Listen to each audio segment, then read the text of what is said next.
Greetings, friends. Today, I'm going to tell you about Pavel, an urbanist from Moscow.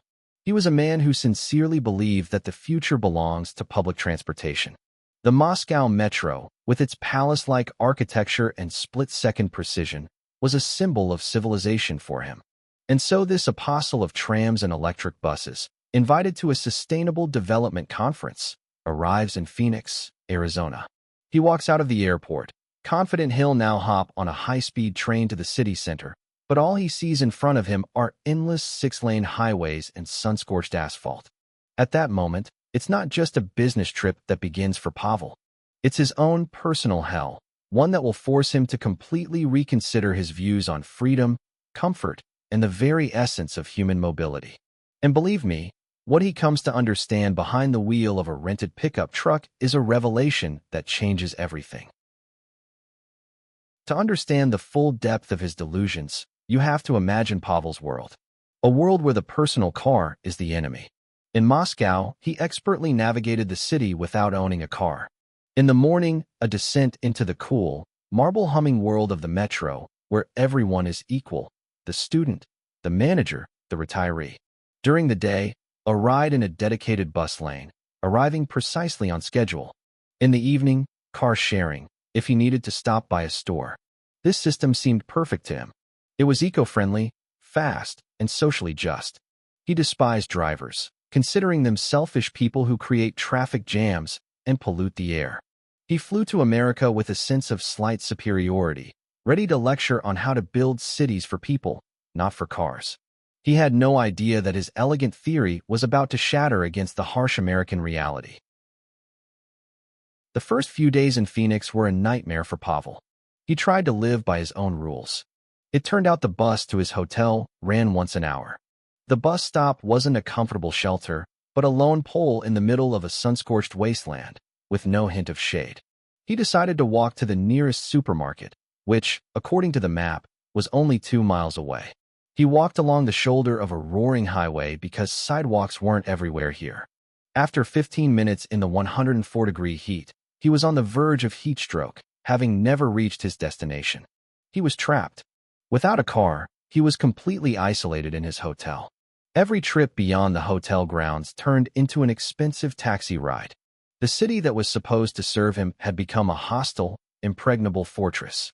He felt not like a modern urbanist, but like a helpless Robinson Crusoe on a deserted island of asphalt and concrete. Giving in, Pavel rented a car. He got a huge pickup truck. For the first few minutes behind the wheel of this monster, he felt clumsy and scared. But then he pulled out onto the wide, river-like highway. He turned the air conditioning to full blast, turned up the music, and the world changed. The initial fear was replaced by a feeling of absolute control. He could go anywhere. To any supermarket, any restaurant, any park. He no longer depended on schedules, on the weather, on the whims of taxi drivers. He was free. He started observing the other drivers. He saw people transporting kayaks, bicycles, and building materials in their cars. Their vehicles weren't just transportation. They were tools for living. Tools that allowed them to be anyone: athletes, builders, travelers.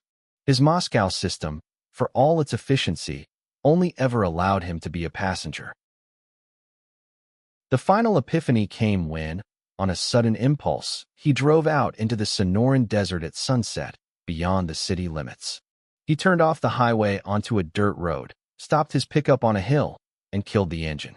All around him was an absolute, ringing silence and the otherworldly beauty of blooming cacti in the rays of the setting sun. In that moment, he understood everything. His perfect Moscow public transport system was a brilliant system of confinement. It efficiently served people within the city, but it kept them within its borders, like fish in an aquarium. The American car culture was a system of liberation. It gave a person the key not just to the city, but to the entire country, to its national parks, its deserts, its ocean coasts. A personal car wasn't a cage, as he had thought before. It was a personal spaceship, capable of taking you to any point on the map of your desires. This wasn't a transportation system. It was a philosophy of personal sovereignty. Pavel returned to Moscow a different man. He didn't stop appreciating the metro, but he stopped despising cars. He understood that the two systems answer two different questions. The European model asks, how can we most efficiently move masses of people within a given territory? It's a question of management. The American model asks, how can we give each individual maximum freedom of movement without restriction? It's a question of freedom. And the American answer, for all its apparent inefficiency and wastefulness, was in fact a manifestation of the deepest respect for the individual and their right to choose their own path, in the most literal sense of the word. So what is true progress? A perfectly tuned system that serves the collective, or the opportunity for each individual to have absolute freedom of movement? Is the personal car a relic of the past, or the ultimate tool of personal freedom? Share your opinion in the comments. We'd be incredibly interested to discuss it. And of course, subscribe to the channel, give us a like, and hit that bell icon so you don't miss our next dive into the surprising American reality.